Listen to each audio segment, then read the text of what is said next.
ganze Woche darfst buckeln und rennen ums Geld, musst laufen und raffen als ganz um die Welt.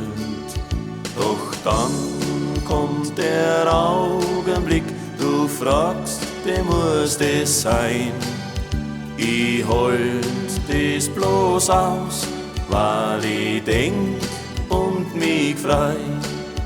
Am Freitag, am Samstag, am Sonntag dazu.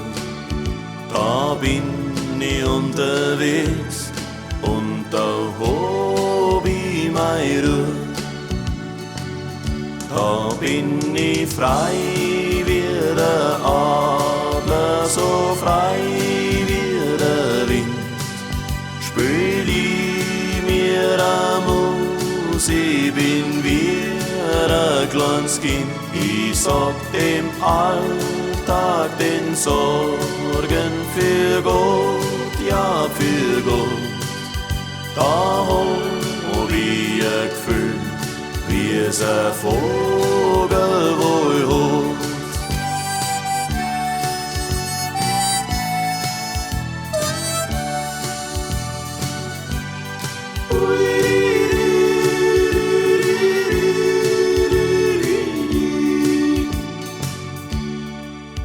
Als Kind in der Schule schon da sagt man zu dir, musst schwitzen und lernen, sonst wird nix aus dir. Und später geht's weiter und weiter bis zum Grab. Und irgendwann merkst, dass du vom Leben nix hast. Die Zeit, die vergeht und du träumst für dich hin.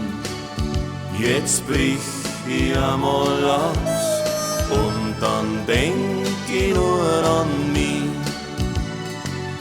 Einmal so frei wie der Adler, so frei sein wie der Wind.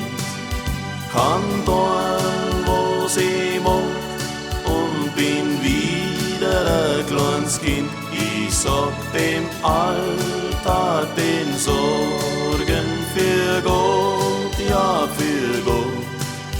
Dann hab ich ein Gefühl, wie es ein Vogel